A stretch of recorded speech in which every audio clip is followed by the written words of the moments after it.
It would seem that in the 21st century there are no unexplored corners on our planet, especially at its poles, where there is virtually no vegetation and the animal world are scarce and monotonous.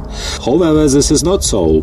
One has only to dig a little deeper, as before us opens a mysterious, frightening, and at the same time fascinating world of the Ice Kingdom. Today in issue, the mystery of the secret Antarctic base of the Nazis, who faced a powerful American fleet off the coast of the sixth continent. From there, before the discovery of America and Antarctica, there were accurate maps of the continents, and why the world's leading leaders visit forbidden for tourists the land of eternal cold.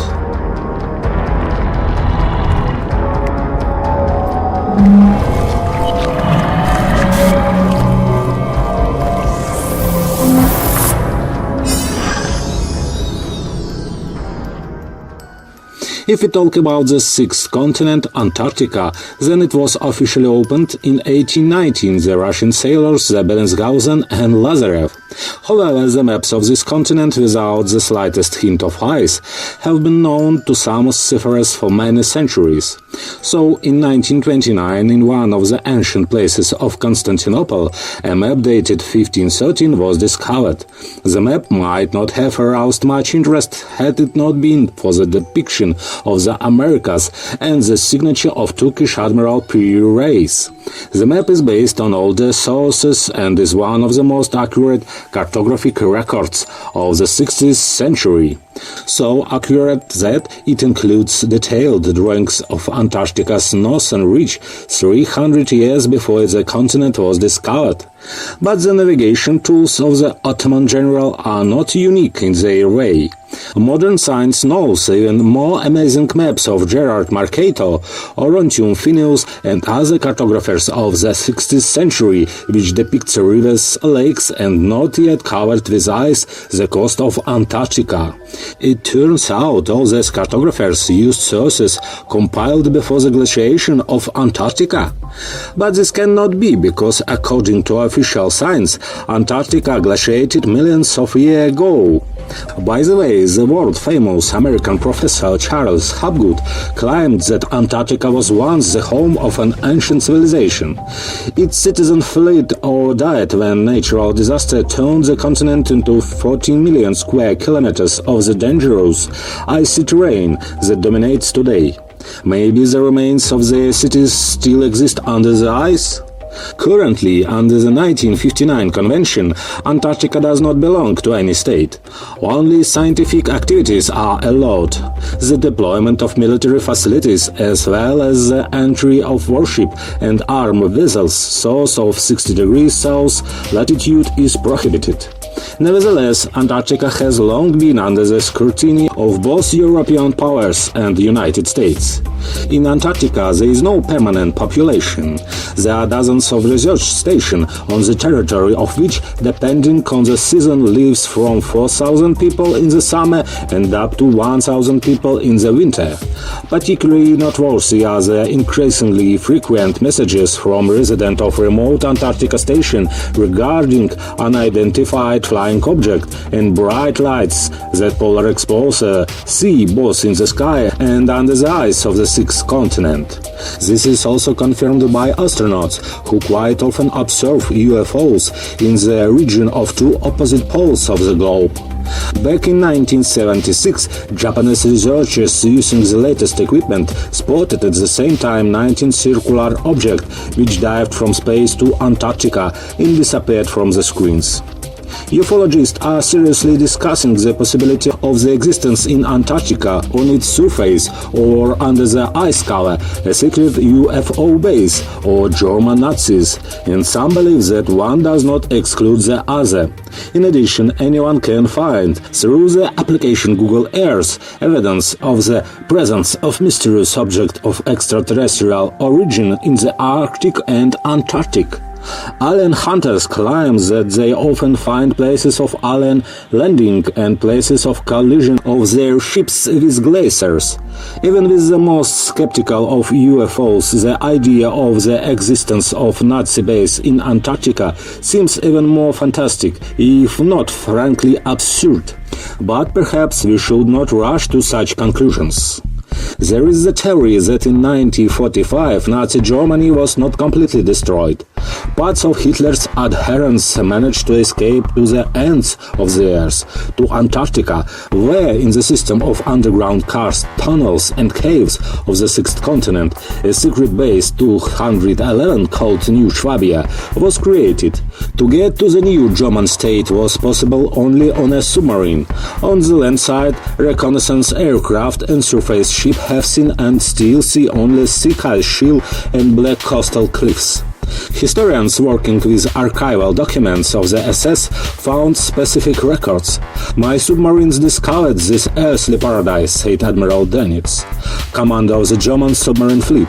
In one more mysterious phrase that sounded from his mouth, the German submarine fleet is proud of the fact that at the other end of the world is created an impregnable fortress for Führer. Hitler also talked about this topic.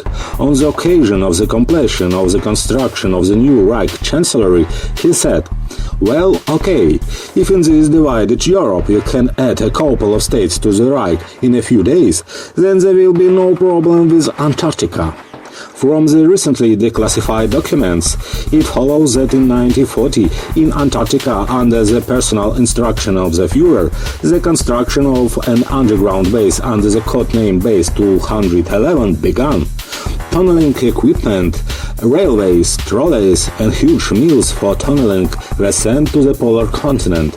For the delivery of goods, at least 8 giant Milky Type 40 cargo submarines were built.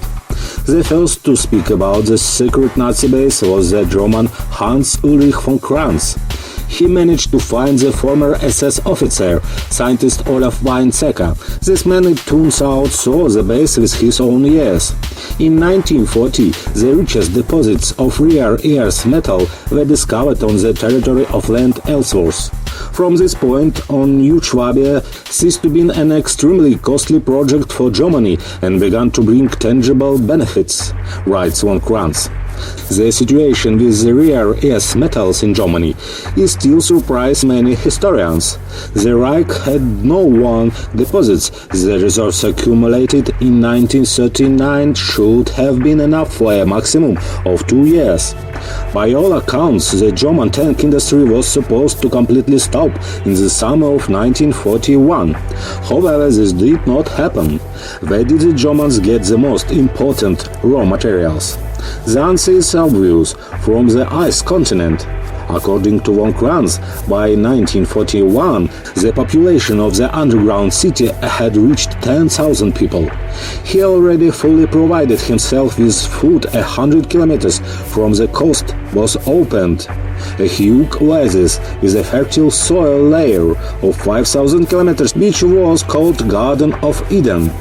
Since 1942, thousands of concentration camp prisoners have been transferred to the base 211 as a workforce, as well as service personnel, scientists and members of the Hitler Youth, the gene pool of a future pure race. After the capitulation of Germany, it turned out that many submarines had disappeared in unknown direction. The victorious side did not find them anywhere, neither on the ocean floor nor in the ports. Most likely they sailed far to the south. About 150 submarines were prepared for the great outcome, writes von Kranz. The third part of them were transport large enough capacity. In total, more than 10,000 people could be accommodated on board the submarine fleet. In addition, relics and valuable technologies were sent overseas. According to him, the submarines of the dying empire took with them her brains, biologists, specialists in rocket technology, nuclear physics and aircraft construction. By the way, according to some reports, Hitler and his wife Eva Braun did not commit suicide and lived to old age under the ice of the South Pole. Meanwhile, on the eve of the defeat in Germany, atomic bombs, jet aircraft, ballistic missiles V-1, V-2 and V-3 were developed.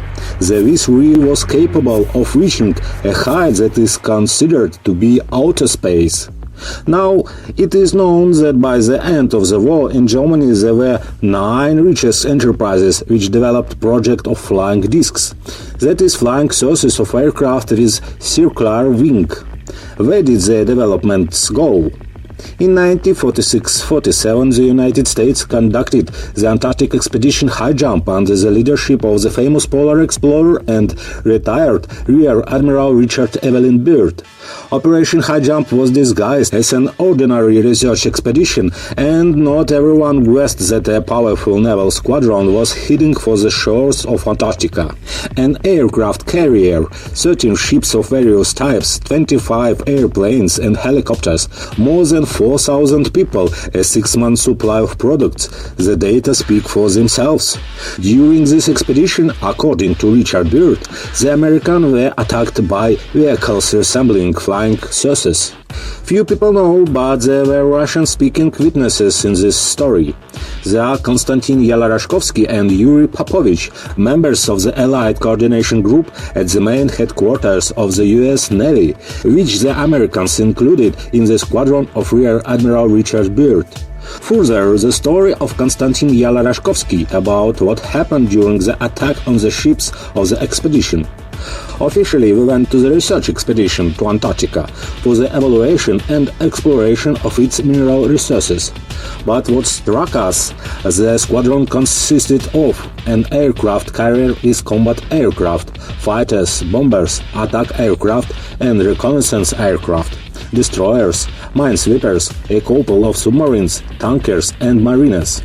Once the captain of the destroyer Murdoch, Cyrus Lafarge, with whom we became friends, for a glass mentioned that accidentally had the phrase of Admiral Byrd that in Argentina surrendered to the Allied forces crew of 2 German submarines, arrived from Antarctica. Our drunken company immediately with laughter put forward a version. They say we are going to look for fascist bases at the South Pole.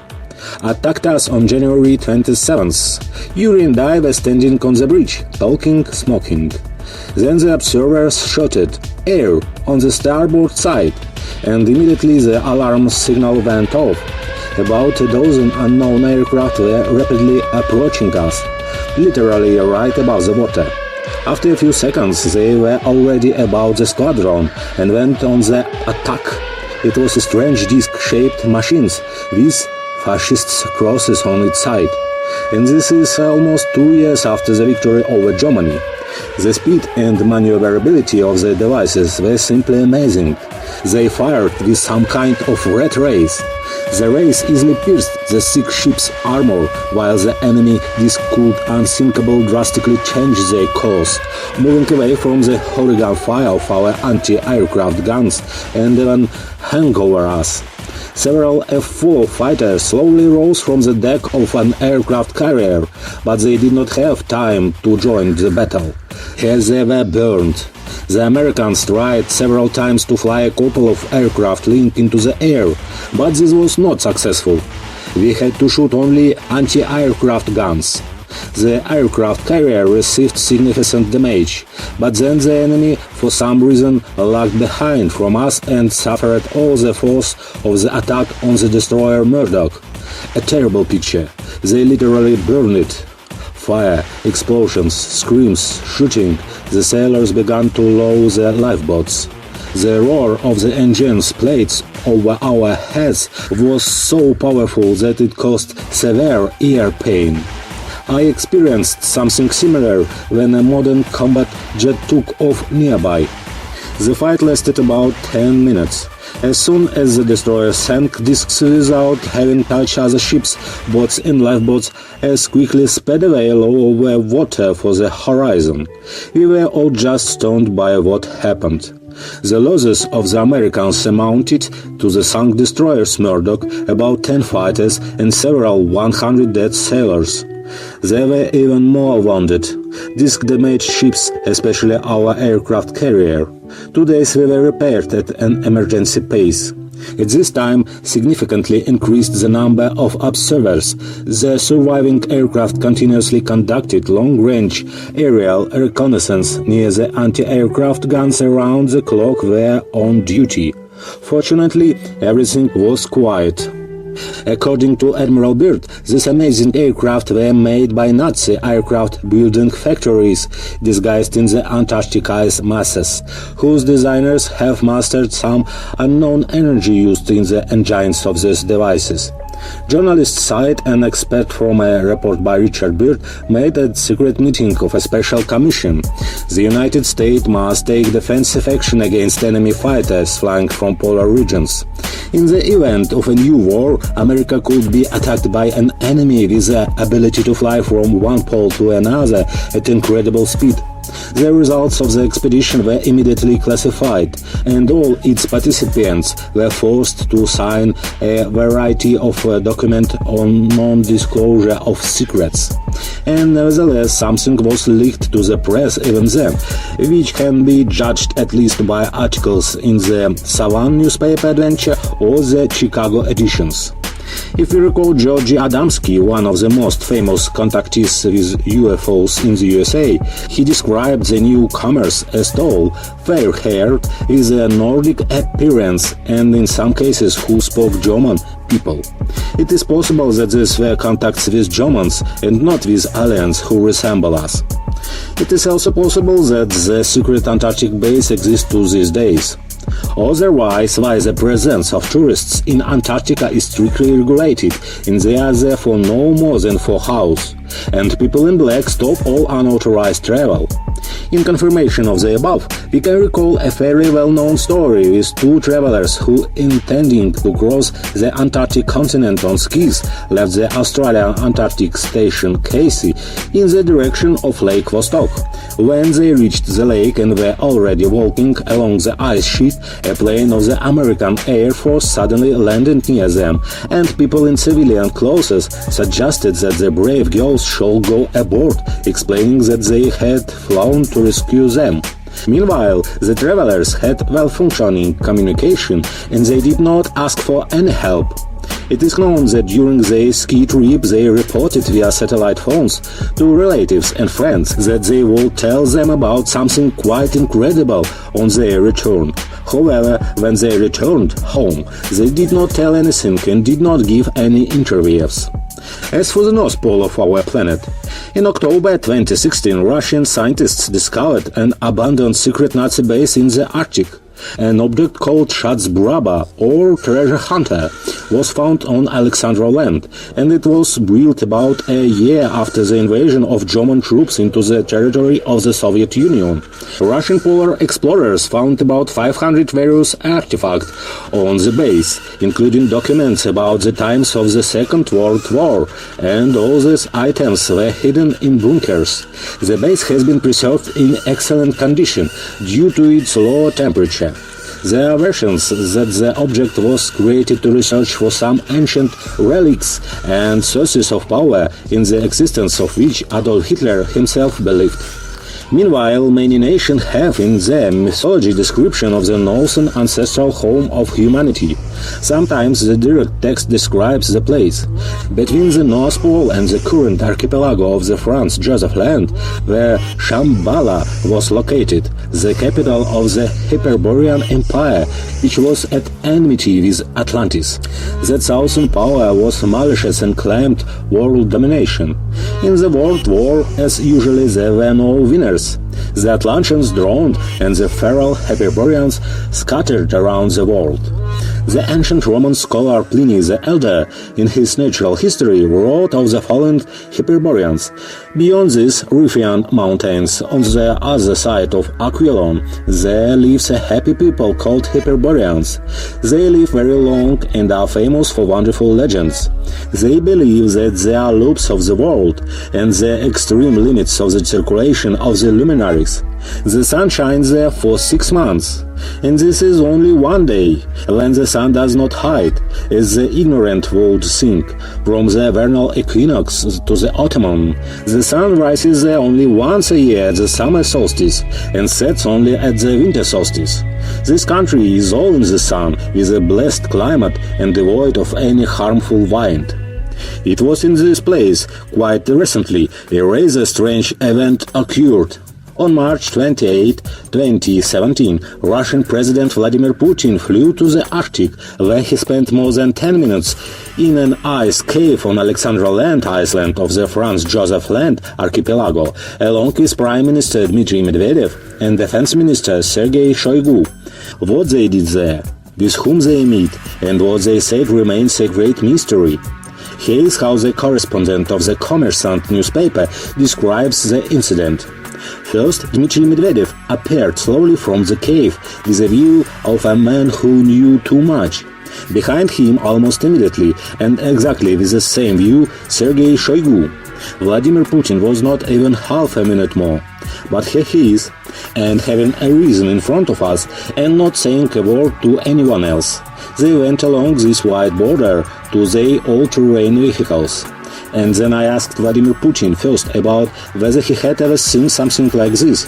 And he said no, never anything like that. And that he will remember it.